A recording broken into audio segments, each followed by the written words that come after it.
I'm Rahul Medtia, language trainer, and today I have come with 3 students and they have been selected in Air Force GD Phase 2, जो कि 13 तारीख को अभी हुआ है, 13 जनवरी को, और बेंगलोर सेंटर था। इन तीनों बच्चे सेलेक्ट हो चुके हैं। तो आज हम इनसे बातचीत करेंगे किस प्रकार से इन्होंने जो सिलेक्शन लिया है Phase 2 में, जो कि GD काफ़ी इंपॉर्टेंट होता है और उसमें कई बार क्या होता है कि बच्चे इंग्लिश स्पीकिंग स्किल्स की वजह से अटक जाते हैं। तो मेरे साथ हैं अनिल, जो कि सेलेक्ट हो चुके हैं एयरफोर्स Phase 2 में। तो अनिल, आप मुझे ये बताइए कि ख़ास तौर पे मैं आपसे जानना चाहता हूँ, जब से आपने ज्वाइन किया था, आए थे आप, क्लासेस वगैरह ली आपने, तो वहाँ से आपको क्या इम्प्रूवमेंट हुआ आप में, कैसे आप शुरुआत की प्रोसेस को थोड़ा सा बताइए।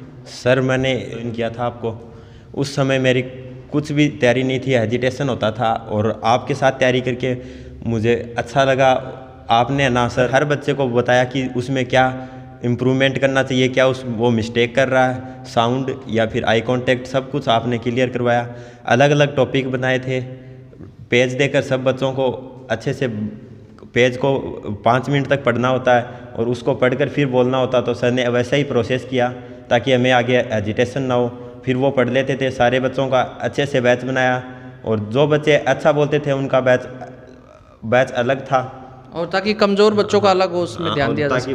आपका क्या टॉपिक आया उस टाइम, कल जब 13 तारीख को आप गए थे? मेरा टॉपिक था India is ready for hosting Olympic. इसमें वो पेज दिया था ना, उसमें ऐसे बताना था, उसमें दे रखा था कि इंडिया रेडी है या नहीं, वो उसके ऊपर ही बोलना था, उसके साइड नहीं बोलना। जो हमने जो तैयारी की थी लगभग मामला वही था या फिर कुछ आपको लगा कुछ अलग?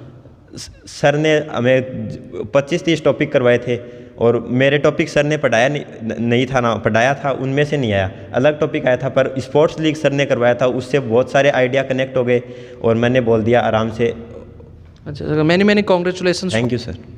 यस, अब मैं बात करूंगा सचिन जी से। सचिन, आप एयरफोर्स GD Phase 2 में सेलेक्ट हो चुके हैं। मेरा आपसे प्रश्न ये है कि ख़ास तौर पे हमने जो बात की थी, पहला प्रश्न तो ये बताइए कि आपका क्या टॉपिक आया था? सर, मेरा टॉपिक आया था ई book versus printed book. Sir, ये तो टॉपिक किया हुआ है अपना, जैसे हमने e learning versus offline learning. अच्छा, उसके आसपास का आया था सर। ओके, तो आप कंफर्टेबल थे वहाँ पे? हाँ सर, बिल्कुल कंफर्टेबल थे, कोई दिक्कत। अच्छा, तो आप क्या कहना चाहते हैं, कुछ अलग विशेष टिप्पणी? सर, विशेष टिप्पणी तो यही कहना चाहूँगा कि भाई प्रिपरेशन सर जो करवाते हैं ना, वो बेस्ट है एकदम, बिल्कुल जैसा अपना GD होता है वैसा सर GD करवाते हैं, पूरा वही प्रोसेस होता है, वैसे पेज देते हैं, वैसे बैच बनते हैं 15-15 बंदों के, और इससे ना इम्प्रूवमेंट ये होता है कि अपनी हेजिटेशन दूर होती है सबसे। आप जब फर्स्ट क्लास ली थी तब से लेकर आप में क्या इम्प्रूवमेंट आया? सर, बहुत इंप्रूवमेंट हुआ। सबसे पहले दिन तो मुझसे बोला नहीं जा रहा था, फर्स्ट दिक्कत तो हेजिटेशन फील कर रहा था, हम बंदों के सामने बोलने से झिझक रहा था, फिर लास्ट तक बिल्कुल एकदम क्लियर फ्लुएंट बोलने लगा था मैं।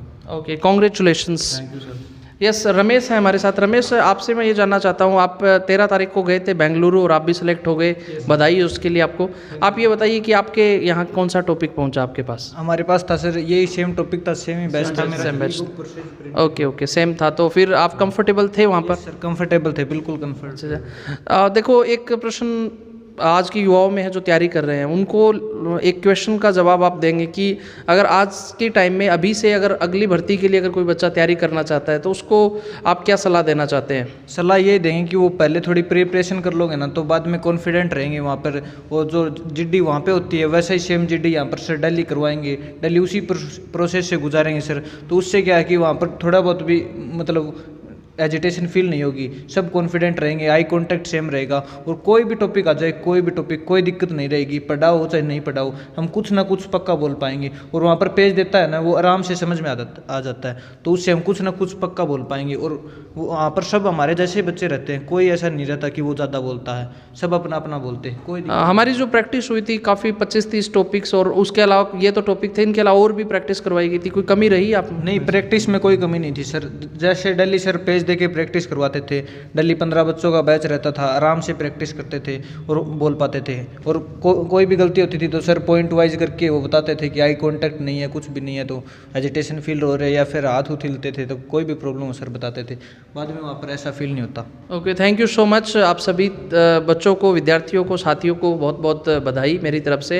And now I want to say, if you are looking for spoken English classes and communication skills and as well as air force GD Phase 2, so don't hesitate, come here in English Brain and join us, and thanks for watching this video. Thank you.